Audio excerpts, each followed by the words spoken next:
Yo, it's JJ from 845, and today I want to show you how I use this and this as my B-roll camera.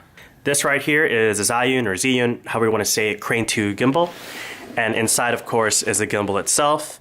I also fit in here the follow focus unit, and I'll talk about this thing a little bit later.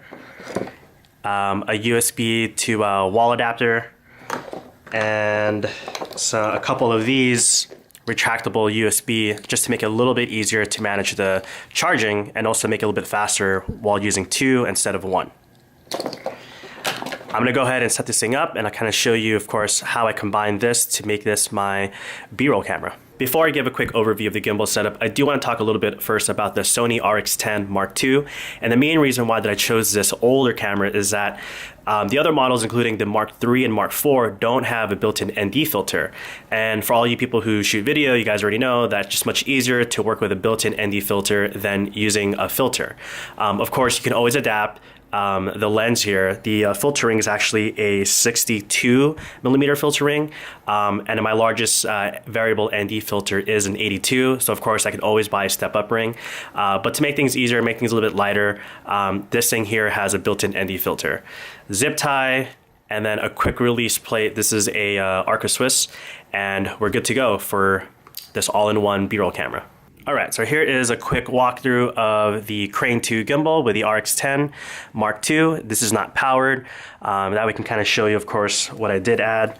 Up in the front here is the Zhiyun's follow focus unit, and it does require two cables. They have like their own proprietary, I believe, USB cables. One goes into the camera, which is right over here, and then the other one goes through to the actual gimbal itself to power it all on. Now the great thing about this is that you're able to not only power the camera from the Zhiyun's batteries itself, but of course you're able to control the Sony camera itself. So on the handle, you'll have, you know, the record and to stop. But the nice thing about this is the part that I really love, is that with this unit alone, with the follow focus's wheel, is that you're able to, of course, do the follow focus, and I'll talk about more of that later. But when you are in autofocus continuous mode, this actually powers the zoom. And if you did look into RX10's lens itself, this is a 24 to 200 millimeter with a constant 2.8. The other models, they also have a 24 wide angle, but as you zoom in closer, which the Mark III and Mark IV go up to 600 millimeters, which is pretty crazy, they do go up in their aperture value. So if you're looking for that constant 2.8 for that bokeh, again, this is a small censored camera. This is not even APC, but you at least have that full range, which is crazy in itself. So if I zoom in, this is how it looks like. Of course, when you are zooming in, this whole thing is no longer balanced. So you are putting some, you know, you're allowing the motors to work, and if anything, work really hard to keep this thing balanced. But if you're in a tight pinch and you need that 200 millimeter, you know, range, you can go ahead and do so.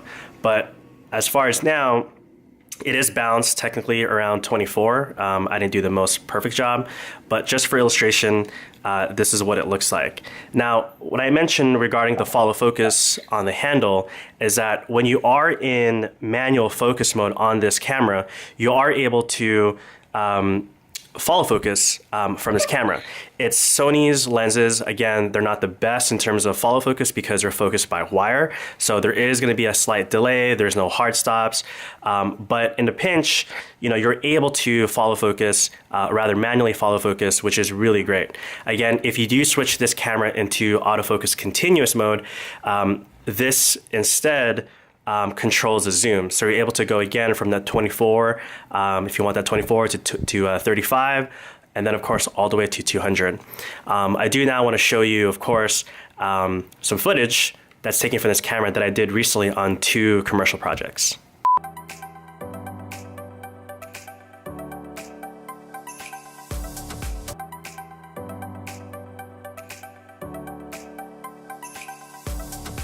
And this is dope on San Francisco's Pier 39.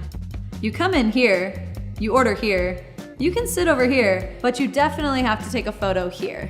This nostalgic dessert is what childhood memories were made of. And this is dope on San Francisco's Pier 39.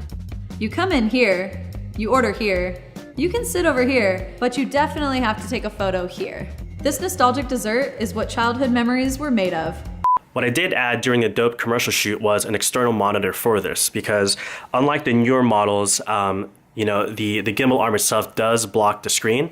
And so what I did was attach my SmallHD monitor to this rig. And what I did buy was Zhiyun's accessory collar right here, and it has a quarter taps for you to, you know, add in the accessory arm. And let me show you how that looks right now. All right, so I got it attached. Onto the side is the micro HDMI cord. Some people have said that the Zhiyun cable blocks it, but in my opinion, it's worked fine. I've had access to the HDMI port. And bring onto the side, here's how you can see that I can attach a friction arm and then attach the SmallHD 502 monitor. That way, while flying, this thing is not on, you can go ahead and see your image. And the reason why that it's not on right now is because the battery did die. The SmallHD's LPE6 batteries are, in my opinion, not the best, but they did work for about an hour, and this allowed me to, of course, make sure that my framing was correct.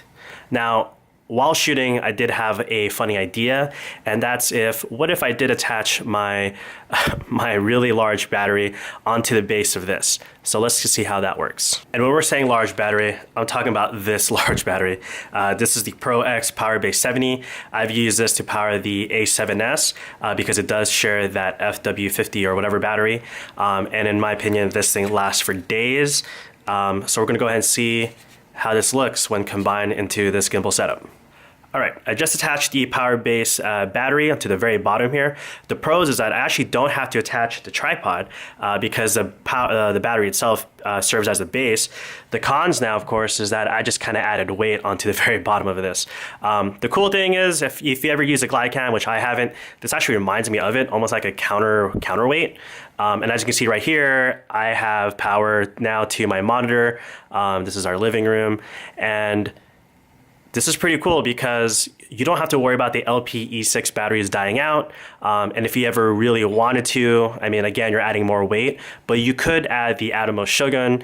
But for me, the internal codec here on 4K works perfectly fine, especially if it's just for B-roll. So this is a setup. I don't know if you can take a seat right here.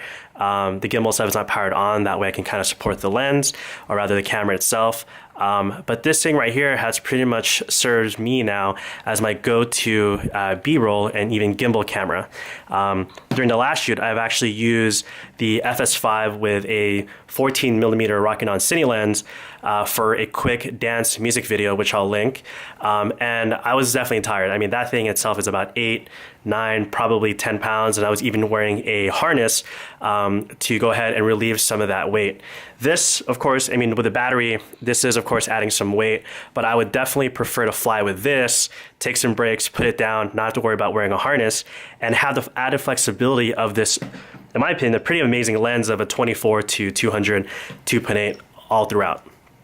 Hope this helps in terms of figuring out your own rig for a B-roll camera. And if you haven't looked into the Crane 2, I'm sure there are plenty of reviews out there. And in my opinion, this is definitely my go-to.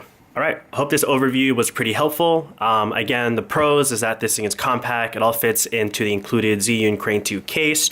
The camera itself is, of course, small. You have to worry about changing lenses if you want different focal lengths because the 24-200 does a whole lot. The crane itself and then the follow focus itself is that you're not going to be able to pull repeatable, pull focus, shots. But if you needed to be able to do manually focus without moving your hand away from the handle itself and just use the focus wheel itself, this is plenty perfect. You can do sliding shots, you can do jib shots, you can do parallax shots with some caveats. But otherwise, again, if it's just for B-roll, you need some extra footage and not have to worry about another camera body and another set of lenses. And you want this whole thing powered by either the internal battery from the handle itself, or if you want to get even more creative, get another DTAP cable that goes into the RX10. Then I feel like this whole thing is a great all-in-one follow focus unit. Of course, with the gimbal capabilities.